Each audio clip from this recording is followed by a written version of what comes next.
Olá, meus irmãos, a paz do Senhor, como vocês estão?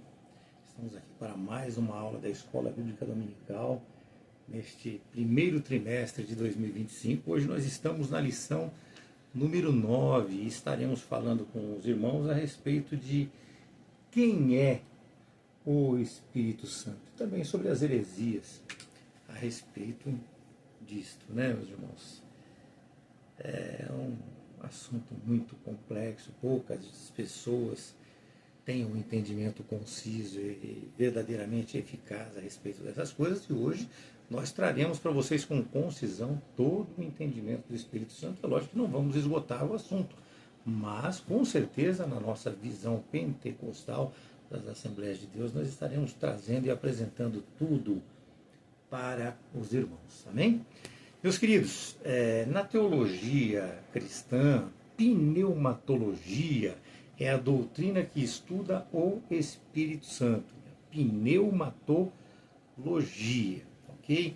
Ou seja, ele estuda a terceira pessoa da Trindade. E como nós já temos ensinado aos irmãos, nós cremos em um único Deus. Com relação a isso, nós não temos mais dúvidas, não é verdade? E esse único Deus que nós entendemos, ele se apresenta a nós na pessoa do Pai, na pessoa do Filho, que é Jesus Cristo, e também do Espírito Santo, que nós estaremos aprendendo sobre ele nesta aula de hoje. Então, o nosso assunto de hoje, ele é vital, ok? Ele é vital para a nossa regeneração espiritual. É o Espírito Santo que transforma corações e nos prepara também para o novo nascimento, e nos prepara através desse novo nascimento para nós estarmos com Deus no paraíso, não é verdade? E nós precisamos aprender também, meus amados, que no hebraico a palavra para espírito é ruach. A palavra para espírito é ruach, R-U-A-C. H, que quer dizer o que? Vento, sopro, espírito. E o seu significado de espírito, ele vem independente de ser um espírito bom ou de ser um espírito mau, ok? Então, o entendimento como Espírito Santo ou como um espírito mau, ele vai vir através do contexto em que está sendo usada essa palavra, ruach, ou seja, espírito. Okay? Na tradução da Septuaginta, ou seja, quando sai do hebraico e vem para o grego, usou-se a palavra pneuma, mudou-se, não era ruach, mas usou-se a palavra pneuma, que tem o mesmo significado e traz também o mesmo entendimento, ok? Então é desta maneira, eu acredito que vocês tenham entendido isso. Agora, nós precisamos já de cara aqui apresentar para os irmãos e responder para vocês quem é o Espírito Santo. Então, nós vamos falar primeiro quem é o Espírito Santo e explicarmos um pouco, falarmos um pouco a respeito dele, para depois entrarmos numa explicação mais concisa, conforme pede a nossa revista da Escola Bíblica Dominical. Amém? Então vamos lá. Primeiramente, ele é uma pessoa. Então já entendam que ele é uma pessoa. O Espírito Santo, ele é a terceira pessoa da Trindade. Então, sendo ele uma pessoa divina, meus amados, ele fala, está lá em Hebreus 3, Hebreus 3, 7 e 8. Então o Espírito Santo, ele fala. O Espírito Santo, ele ouve, ele ensina, ele ama, ele vê. O Espírito Santo, ele intercede. Nós vemos isso em Atos 16, 7. Ok? Ele é divino. Nós precisamos entender que ele é divino. Isso significa que o Espírito Santo, meus irmãos, ele é de fato Deus. Ele é coigual com o Pai, com o Deus Pai, e também com o Deus Filho. Ele tem a mesma essência, como nós já havíamos dito, do Filho com o Pai. Tem a mesma essência, a mesma substância. Ok? Ele é eterno, ele é onisciente, ele é onipotente, ele é onipresente. Não há, meus amados, nenhuma distinção dos seus atributos. Apenas eles se diferenciam ali do modo com que eles se relacionam um com o outro e também com a criação, que somos nós, ok? Na Escritura, meus amados, o Espírito Santo, ele é chamado de Deus, claramente lá em Atos 5, 3 e 4. Ele é chamado de co-criador, lá em Gênesis 1, versículo 1 e 2. Ele é chamado de intercessor, lá em Romanos 8, 26. Chamado de soberano. É muito mais do que apenas uma força ou poder de Deus, como os hereges costumam falar por aí. Ele é um ser divino, ele é uma pessoa poderosa e soberana, que age conforme o Pai e o Filho. Ele opera completando, meus amados, compreendendo e dando vida às novas criaturas de Deus. É desta maneira que nós precisamos entender, e é de fato o que ele é. Ele inspirou, meus irmãos, a escrita da Bíblia, da Escritura Sagrada. Não, Bíblia que nós já vemos que temos muitas Bíblias aí que hoje já estão deturpando a palavra de Deus. Então ele inspirou as Escrituras Sagradas. Isso está lá em 2 Pedro 1, de 20 a 21, 1, 20 e 21 exatamente. Ele nos ajuda também a entender a Escritura. Isso está lá em João 16, 13. Ele testemunha sobre Jesus Cristo, João 15, 26. Ele ama e age como o vínculo do amor de Deus para com todos, Romanos 5, 5, Romanos 15, 30, meus amados, 1 João também 4, 13. O Espírito Santo também é um dos... o Espírito Santo também, ele nos dá dom, e ele é o dom de Deus. Ele é dado por Deus para cada um de nós, por Deus Pai, Deus Filho. É dessa maneira. Precisamos também acrescentar aqui para os irmãos e trazer como é que ele trabalha, né? O que ele faz, como é que é exercida essa função, vamos dizer assim, que foi estabelecida para ele. A Bíblia mostra que o Espírito Santo, ele funciona como um agente vivificante da criação e também da nova criação. Eu já explico isso para vocês aqui, mas a criação, como nós vemos lá em Gênesis 1 e 2, quando ele está ali com o Pai criando o mundo. E na nova criação, quando ele está em Nicodemos ali, quando ele fala com Nicodemos sobre ser uma nova criatura. Então é ele que faz isso, é ele que vem e vivifica a sua igreja. Ele é frequentemente também descrito, meus amados, como a presença de Deus que habita nos crentes. E ele desempenha vários papéis na vida cristã. Ok? Então vamos falar alguns desses papéis, alguns, não vamos mencionar todos, porque senão ficaria muito grande, né? Papel dele a salvação, está lá em João 16, 8. Está em 2 Timóteo também 1,14. 2 Timóteo também 1,14. Ele fala ele é também o agente regenerador. Está lá em Tito 3, 5. Ele é o consolador e ele é a nossa ajuda. O texto de João fala muito sobre isso, meus amados. Ele é o nosso ensinador, João 14, 26. 1 Coríntios 2, de 10 a 13. Ele traz convicção do pecado, ele nos desperta, mostrando que o pecado não é o ideal para nós. Ele convence as pessoas do pecado, da justiça e do juízo de Deus. João 16, 8 fala dessa maneira. Ele traz para nós capacitação e nos traz também os dons espirituais. 1 Coríntios 12, de 4 a 11. Ele nos guia, meus amados, nas nossas decisões. Nós, como cristãos, somos guiados nas nossas decisões. Ele direciona as nossas vidas de acordo com a vontade de Deus. Muitas vezes somos nós que resistimos e não queremos mais. Ele direciona para isso. Está lá em Romanos 8, 14. O Espírito Santo, meus amados, ele nos une. Nós cristãos, ele nos mantém unidos, ele promove ali a unidade da igreja. Isso está em Efésios 4, 3. ele produz o seu precioso fruto, que eu costumo falar sempre com os irmãos na nossa vida, né? Gálatas 5:22, é o amor, é a alegria, a paz, a paciência, a bondade, benignidade, fidelidade, mansidão e o autocontrole ou domínio próprio, como vocês queiram. Isso está em Gálatas 5:22 e 23. Vamos lá, né? A gente se empolga e vai falando, e aí não dá vontade de parar mais, mas nós temos que cumprir um tempo aqui, vamos cumprir esse tempo. Vamos lá iniciar então. Diferentemente hoje, eu gostaria de iniciar com o texto áureo.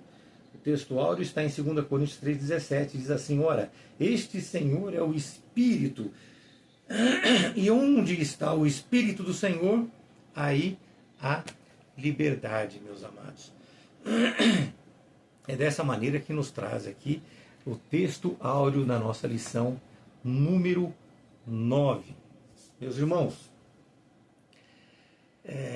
quando nós falamos em Senhor, no hebraico, seria o termo usado seria Iavé, e significa o tetragrama lá no Antigo Testamento. Lá em Êxodo 34, isso corresponde ao espírito da nova aliança anunciada pelo apóstolo Paulo lá no Novo Testamento. Mas o que eu quero deixar já de início aqui para você é que você entenda que a presença do Espírito Santo na alma do cristão liberta ele da lei, liberta ele daquele legalismo. E isso o influencia, né, para que seja feita a vontade do Pai. Ok? Isso está lá em Romanos 8,14. Dá uma lidinha lá. Mas eu sou obrigado a apresentar com isso para vocês que essa vontade do Pai ela tem que ser cumprida por amor. Quando se usa Espírito de Deus, quando se usa Espírito, quando se usa Espírito Santo, quando se usa Cristo, quando se usa Espírito de Cristo, isso tudo se refere, meus irmãos, a um único Deus triuno. Entenda que estes termos que eu usei agora aqui para vocês, eles são intercambiáveis e eles têm basicamente ali o mesmo significado. Nós precisamos entender isso. E isso porque o Espírito Santo, ele protege, como eu vou dizer, ele procede tanto do Pai quanto procede do Filho. E estes realizam todos os seus propósitos através desta ação do Espírito Santo. Nós vemos isso lá em Romanos 8, de 8 a 10, né? 8, 9, 10, vamos dizer assim. Atos também 16, 6 e 7, Gálatas 2, 20. Portanto, queridos, uma vida sob o domínio do Espírito Santo é o selo de garantia total de que desde agora, desde hoje, eu falo bastante isso para vocês, né? Desde agora, desde hoje, a nossa ressurreição está garantida, está certa. Se o Espírito Santo habita em você, está certa, já está fechada esta conta, você é salvo no Senhor, meus amados. Busque os frutos do Espírito, busque o Espírito Santo, busque essa comunhão, busque este relacionamento. Sem ele, ninguém verá a Deus. Nós precisamos disso, meus amados. Então, o Espírito Santo habitar em você é o selo de garantia total de que nós estaremos com ele no paraíso. Isso está em 1 Coríntios 6, 14, 1 Coríntios 15, 20 a 23, 2 Coríntios 4, 14, Filipenses 3, 21, 1 Tessalonicenses 4, 14. São muitos textos, muitos. Se a gente ficar enumerando aqui, são vários. Eu tenho vários deles anotados aqui. E a gente chega a se perder ao passar para os irmãos, porque é muito texto que testifica que o Espírito Santo é Deus, meus amados. Nós precisamos saber também e passar para os irmãos que o Espírito Santo ele é uma pessoa única, e sendo uma pessoa única, ela é viva e eficaz. Ou seja, ela não é simplesmente um poder, não é simplesmente uma influência. Leiam Efésios 4:30, vocês vão entender bem isso. O Espírito Santo, meus amados, ele é um, tanto com o Pai quanto com o Filho. Em termos teológicos, nós podemos dizer que ele é tanto coigual como co-eterno, ok? Tanto coigual quanto co-eterno. Está lá em João 14:16, João 16, no versículo 7, também está dessa forma. Em terceiro lugar, meus amados, o Espírito Santo, ele foi o agente da criação. Já falei há pouco para os irmãos, mas íamos chegar nisso porque faz parte da minha base de estudo aqui. Então, ele foi o agente da criação lá em Gênesis 1:2, já expliquei para os irmãos. Em quarto lugar, ele é agente não somente da criação do mundo, mas também da nova criação em Deus, em Cristo, lá com Nicodemos, né? Ele é autor do novo nascimento. Está lá em João 3:5, ok? Em quinto lugar, o Espírito Santo, ele é o autor das Escrituras. 2 Timóteo 3,16 nos diz o quê? Toda a Escritura é inspirada por Deus. E é o Espírito Santo agindo como Deus que de fato ele é, inspirando as pessoas que escreveram as Escrituras, os mais de 40 autores das Escrituras Sagradas. A palavra grega por trás desta frase,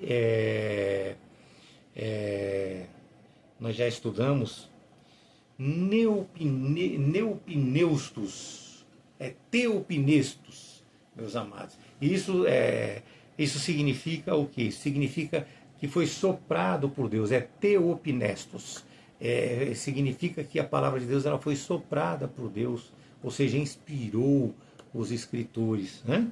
Mas vamos lá, vamos, portanto, ao nosso texto de hoje, vamos dar início, senão a gente acaba falando, e aí vai ficando longa a aula, e eu não quero que ela se torne longa.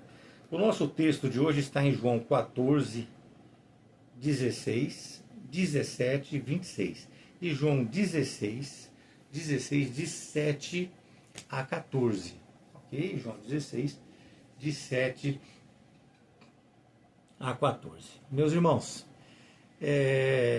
nós já vimos em nossos estudos que os primeiros séculos eles foram tomados por debates sobre o Deus Pai, sobre o Deus Filho, e ali ficou claro que o Deus Filho é homousios, como nós já falamos, ou seja, da mesma essência ou da mesma substância como o Pai, ou seja, consubstancial como o Pai. E assim ele é Deus de Deus, luz de luz, verdadeiro Deus de verdadeiro Deus, gerado e não feito, não criado, né? Mas uma só substância com o Pai.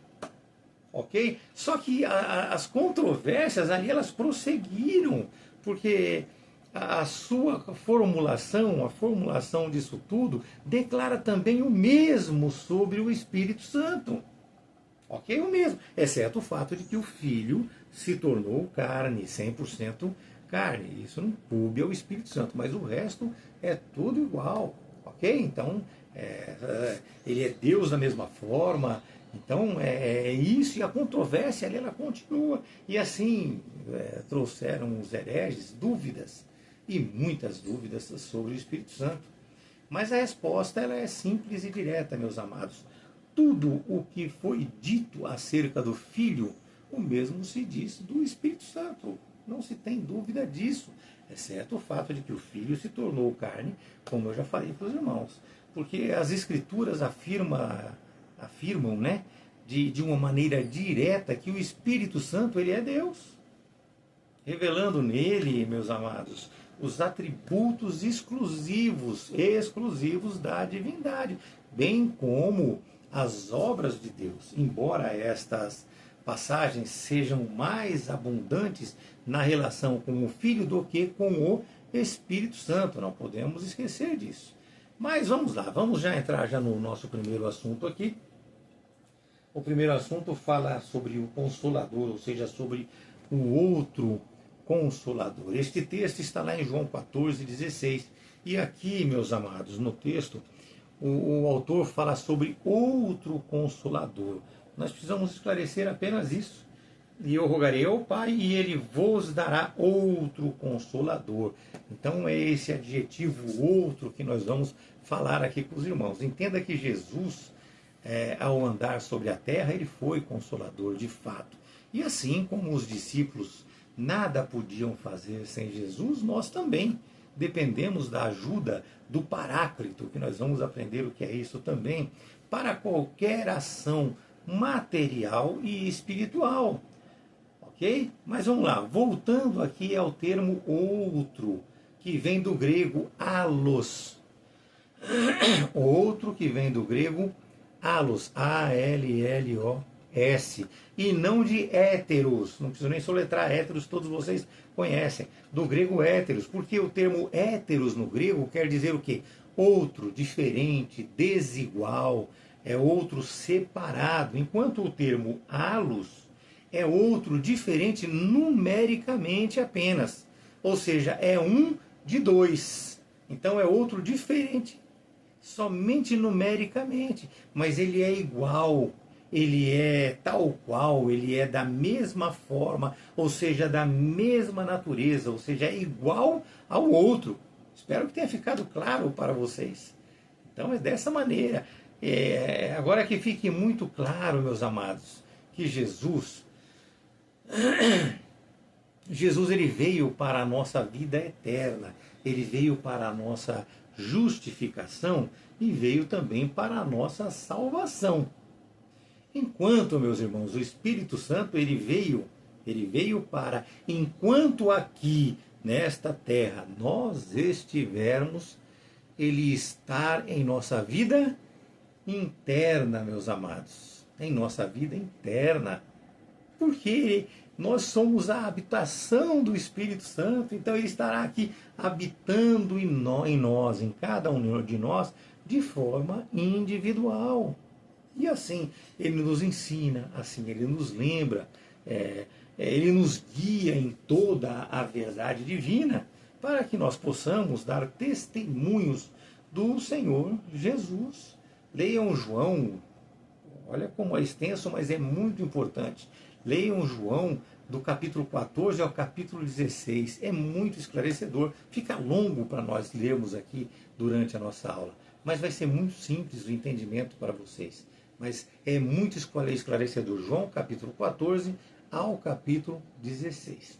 Mas vamos lá para o nosso segundo assunto, para que nós não fiquemos muito amarrados. Não é verdade?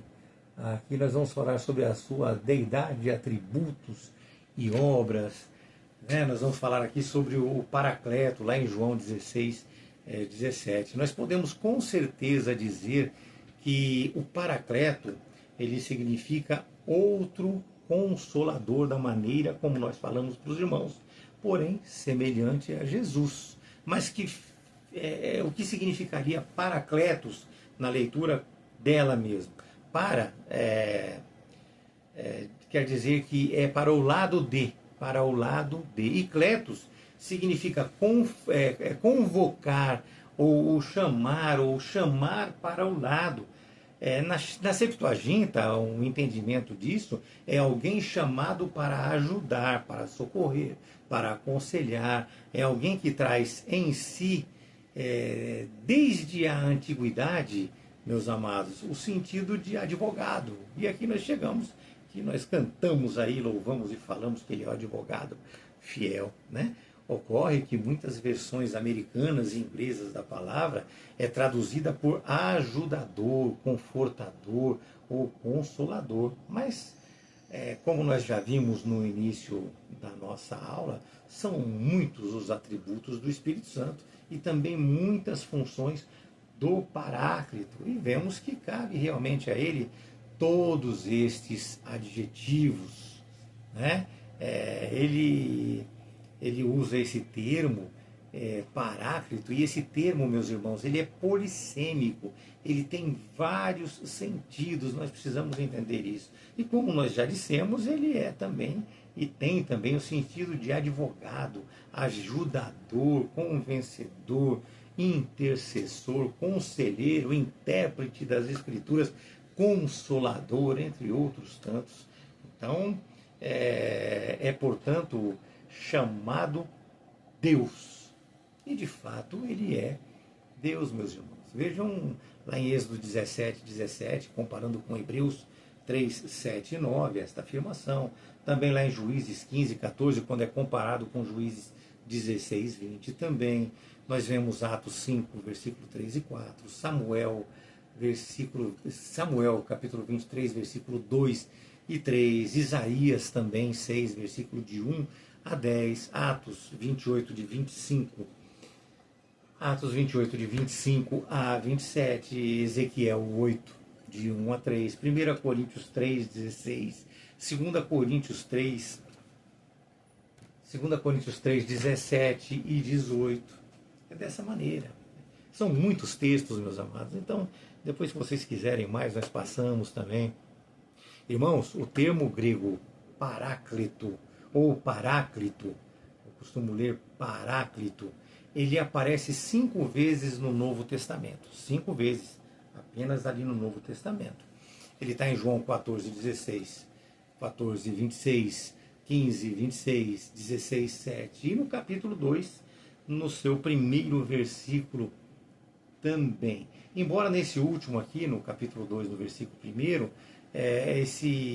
esse adjetivo tenha sido consagrado pelas traduções neolatinas, ou seja, nossa aqui, como consolador. Então é por isso que nós conhecemos muito ele como consolador. O termo paracletos, meus irmãos, ele é o que melhor define a obra multifacetada dele. E aqui eu quero enfatizar que a salvação é sempre proposta. Nós precisamos entender isso. A salvação ela é sempre proposta e não imposta. Você deve entendê-la, você deve aceitá-la e você deve passar a viver esta relação com Deus, com nosso Senhor Jesus Cristo, voluntariamente, ou seja, de todo o seu coração. Ok? Então você precisa do seu empenho, da sua busca. Não vou dizer nem empenho, porque quando você realmente se conforma ou se conforta com a palavra de Deus, você a coloca dentro de si, você nem a percebe dentro de você, porque a partir dali você faz parte do corpo. O Espírito Santo já está atuando dentro de você, você vai se movimentar conforme o desejo do Senhor. É desta forma. O que você não pode esquecer é que você pode resistir a esta salvação. Você pode resistir, meu irmão, a esta salvação que é oferecida por Deus. Você pode dar uma lidinha ali, vai curiosamente lá em Hebreus 12, 25. Né? Lá diz claramente que é para você não rejeitar aquele que com você fala, porque se aqueles que rejeitaram o que na terra lhes falava não escaparam, muito menos nós. Hoje escaparemos se nos desviarmos daquele que nos fala lá de cima dos céus. Então você pode sim resistir, você pode sim não aceitar o que Deus te apresenta. É com você, a decisão é sua, escolha. Ele não impõe nada, ele não impõe, ele te apresenta e você aceita ou não de acordo com aquilo que você tem de entendimento. Ocorre que muitas pessoas sequer buscam um entendimento verdadeiro da palavra para tomar essa decisão, né? Aplique-se um pouquinho, tente, escute, ouça a palavra de Deus e tente entendê-la. Você com certeza estará em muito pouco tempo glorificando a Deus e vivendo essa eternidade, esta salvação já, desde aqui, desde agora. Ok? Então, meus irmãos, o que vocês vão precisar entender aqui, embora não seja muito agradável, é que, como advogado, em um sentido geral, ele pode sim expor, mostrar e convencer a você de uma verdade.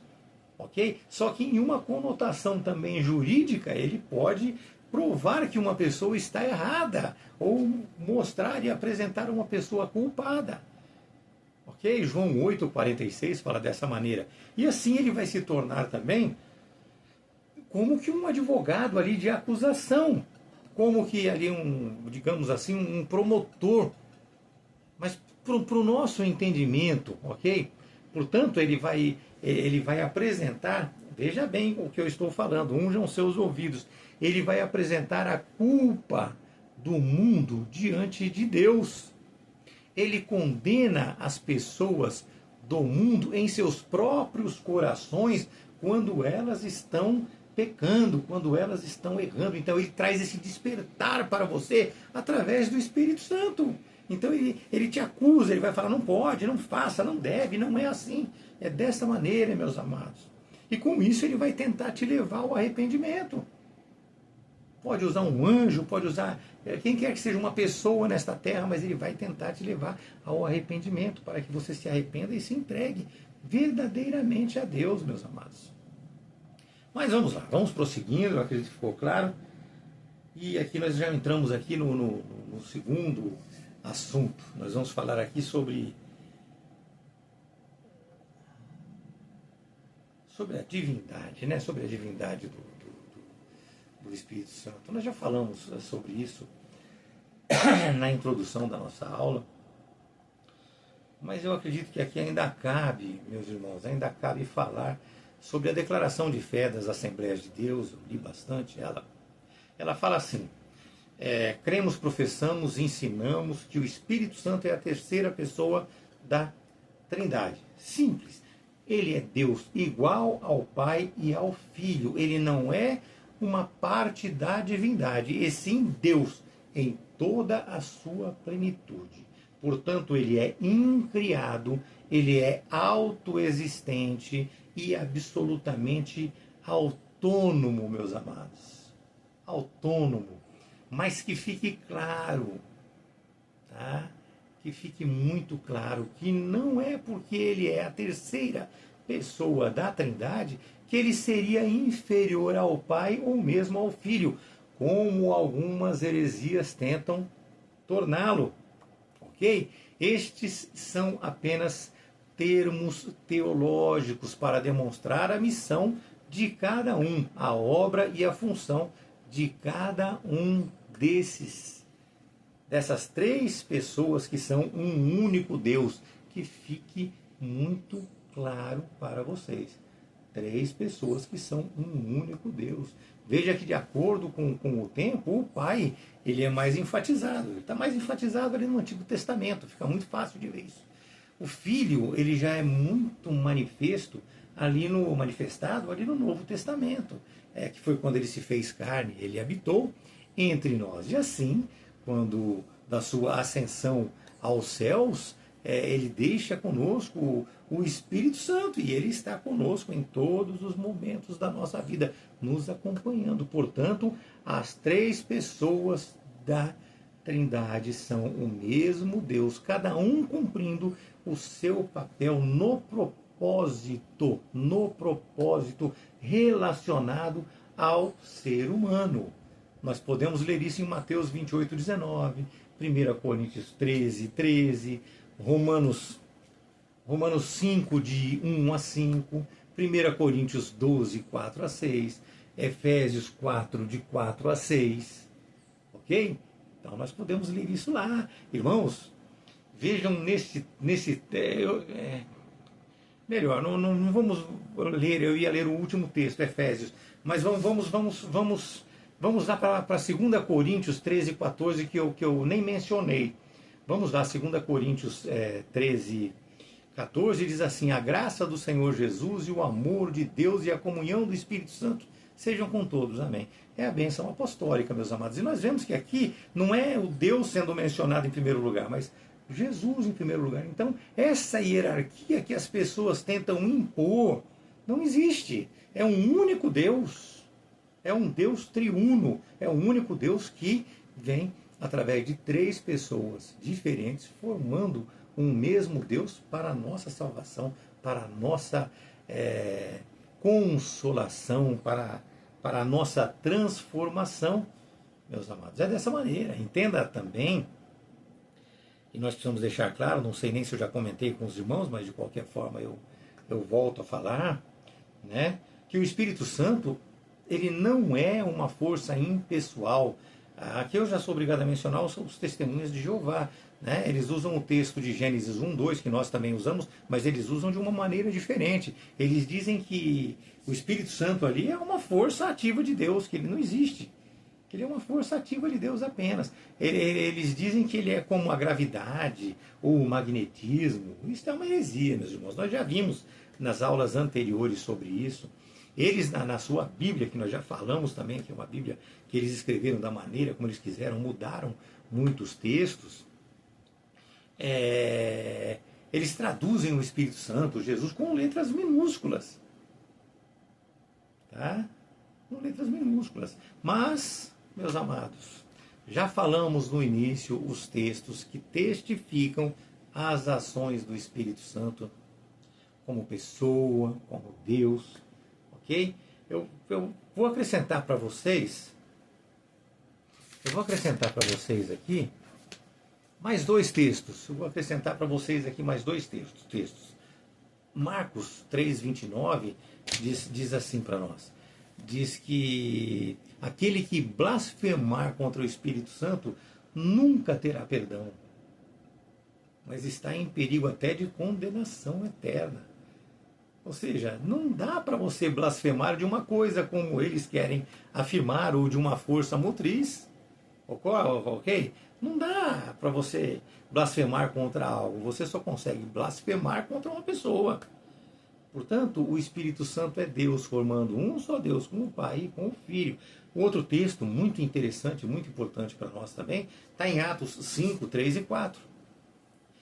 Onde Pedro disse ali para Ananias, né? Porque Satanás encheu o seu coração para que mentisses ao Espírito Santo? E aí no final desse texto ele fala assim, tu não mentiste aos homens, mas mentistes a Deus. Meus irmãos, claro, explícito, não tem para onde fugir, não tem para onde ir. Vocês concordam? Fica muito claro que o Espírito Santo é Deus. Ok? Então entenda que o Espírito Santo é Deus. E ele é chamado assim textualmente na Bíblia. Não tenha dúvida disso. Quando o tetragrama, lá que nós falamos do Antigo Testamento, ele é usado, meus irmãos, ele é aplicado ao Deus Trino, sempre, como vemos em Deuteronômio. Como nós vemos lá em Êxodo, como nós vemos em Deuteronômio 6:4, Salmos 110:1, e ele refere-se ali ao Pai. Ok? E aí nós vemos ele ali também sendo referenciado ao Filho. Aí coloca-se Iavé, onde se coloca as vogais ali. Então ele vem em referência ao Filho. Está lá em Isaías 40, no versículo 3, Mateus 3:3. Já quando ele se referencia ao Espírito Santo, eu vou trazer um pouco mais para vocês verem que tem bastante. Quando ele faz a referência ao Espírito Santo, Iavé como Espírito Santo, nós vemos isso lá em Ezequiel 8, de 1 a 3, Juízes 15, versículo 14, Juízes 16, versículo 20, Isaías 63:1,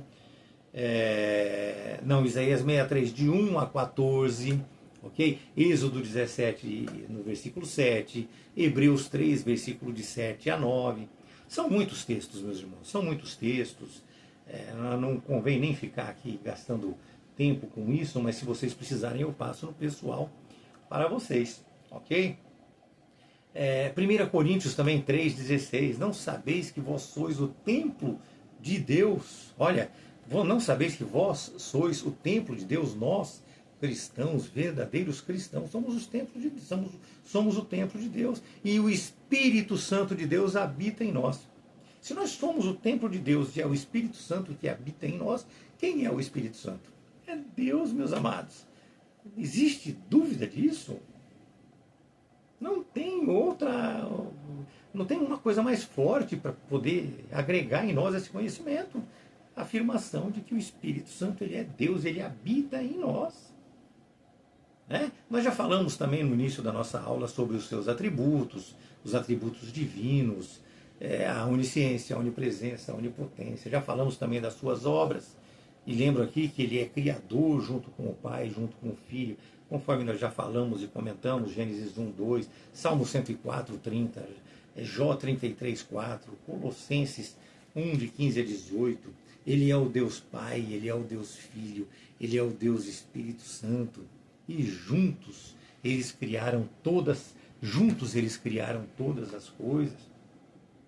E assim, meus amados, o Paráclito, que é Deus, de fato, abrange a salvação, a regeneração e a conversão, santificando o pecador arrependido. Você precisa se arrepender, eu preciso me arrepender. Nós precisamos viver essa relação com Deus, viver essa relação com o Cristo, viver esta relação com o Espírito. Verdadeiramente estar nesta busca contínua em espírito e em verdade. Nós o acharemos quando nós o buscarmos de todo o nosso coração. É assim que diz a palavra. E é Ele, meus amados, é o Espírito Santo que ele insere o salvo no corpo de Cristo. E assim ele sela o cristão. Isto é, estando em nós. Quando o Espírito Santo habita em nós, quando ele está em nós, nos sela como corpo de Cristo. É desta maneira, né? Desta maneira. Mas estamos chegando aqui no final. A gente é obrigado a falar um pouco sobre as heresias, né? Que é o nosso terceiro assunto aqui. Somos obrigados a falar um pouco sobre as heresias. Vamos falar sobre os adianistas, mas já falamos bastante sobre os tropicianos e sobre os pneumatomacianos. Vamos tentar expor para vocês uns nomes estranhos, né? Nós já falamos sobre algumas coisas a respeito disso, mas entendam apenas que estas heresias, meus amados, colocam o Espírito Santo como menor ou inferior até ao Filho. Da mesma forma que elas lá colocaram o Filho como inferior ao Pai, ou seja, Deus criou o Filho que criou o Espírito Santo, uma grave heresia mentirosa. Deus não criou o Filho, Deus não criou o Espírito Santo, é um só Deus, triuno, é um Deus em três pessoas diferentes. Para que isso, meus amados? Para que nós possamos entender a deidade. É para isso, para que nós possamos entender de uma maneira um pouco mais equilibrada, porque nós já sabemos que nós temos dificuldade com isso, meus amados. Dificilmente a gente vai conseguir entender a visão espiritual disso tudo. A palavra de Deus já nos diz, para muitos é loucura. É loucura para muitos, para nós não. A nossa fé nos segura aqui. Embora nos reste algumas dúvidas, mas a nossa fé nos mantém, porque é fato. É fato, a Escritura Sagrada é de fato a Escritura Sagrada, meus amados. Essas heresias, elas querem destruir a nossa relação com Deus. E aqui eu preciso mencionar para os irmãos que as testemunhas de Jeová, o islamismo, eles têm o Espírito Santo como se fosse ali o anjo Gabriel. Nós já estudamos isso, eu falo de mencionar, mas eu sei que nós já estudamos, já vimos, pode se tornar até cansativo para vocês. Mas ao contrário disso, todos nós sabemos, né, meus irmãos, e entendemos que são o mesmo Deus que formam a Trindade Divina. Como nós já vimos no Credo Niceno, lá em Constantinopla, já estudamos isso também nas nossas aulas anteriores, e também do Credo Atanasiano. Não sei se mencionei o Credo Atanasiano para os irmãos, mas ele confirma isso, e ainda ele é um pouco mais específico até, embora ele sendo um pouco tanto quanto longo. Eu li para vocês o Credo de Niceno, mas aqui eu não vou ler o Atanasiano não, mas eu vou trazer um pedacinho. A base dele, meus amados, fala que a fé consiste em adorar um só Deus em três pessoas. O Pai, o Filho e o Espírito Santo são um só Deus, com igual glória e majestade. O Pai, o Filho e o Espírito Santo são incriados. Ok? Eles são eternos. A respeito disso é bastante extenso. Mas basicamente para o nosso estudo de hoje seria isso. Ou seja, o contrário do que os arianos apresentam, porque eles têm o Pai, o Filho e o Espírito Santo como três pessoas diferentes. Né? Nós vemos também os tropicianos, isso surgiu também lá no século II, diante de toda aquela controvérsia que teve ali. Eles entendem o Espírito Santo como uma criatura, como um anjo e não como um espírito. Temos também o nome mais estrobofóbico ainda para vocês, né? Os pneumatomacianos. Ela surgiu ali no século IV. Eles também negam a divindade do Espírito Santo.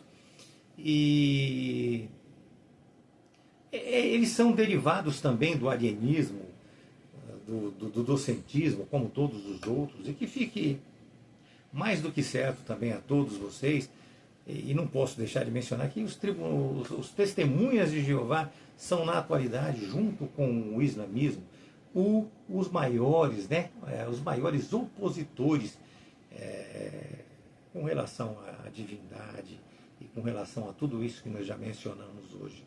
A versão deles da Bíblia, ali consta o Espírito Santo e com letras minúsculas, como já falei de Jesus Cristo também. Eles entendem como sendo uma força ativa, como nós já mencionamos aqui também. E entendam que é somente mesmo na cosmovisão teísta, ou seja, na nossa cosmovisão, na visão dos cristãos, né, que se ressalta a divindade e a personalidade do Paráclito. Para as outras cosmovisões que tem por aí, cuja fonte de autoridade não é a Escritura Sagrada, porque a nossa base é a Escritura Sagrada. O Espírito Santo é um ser criado, ou seja, é uma força motriz, como nós vimos. Então, para eles que tem outra cosmovisão, não é isso. Ok? Para nós, não. Tá? Para nós, não. A nossa cosmovisão teísta, ela atesta e testifica a divindade e a personalidade do Paráclito. Ok? Na religião islâmica, por exemplo, o Espírito Santo é o anjo Gabriel. Embora outros intelectuais ali do islamismo, já falei sobre isso com os irmãos em aulas anteriores também, o tenham como Paráclito, porém entendendo como o próprio Muhammad, baseado no Alcorão, Sura 61. Entrem na internet, dá um Google aí, pesquisem, vocês vão ver. Porém, ambas são heréticas, porque o Paráclito não é um ser criado, como nós já vimos em outras aulas e estudamos também hoje, mas sim Deus, igual com o Pai, igual com o Filho, em essência e substância, um único Deus triuno. E assim, eu acredito que nós podemos ter e dar como concluída esta aula de hoje, né? Mas não fiquem tristes, não, porque nós temos a lição número 10 que fala sobre a maneira como o pecado corrompeu a natureza humana. Uma lição muito importante para todos nós, tá bom? Portanto, não percam esta nossa próxima aula. Que Deus abençoe a todos, que vocês tenham uma maravilhosa semana, sempre na presença de nosso Deus, nosso Senhor Jesus Cristo e do Espírito Santo. Amém?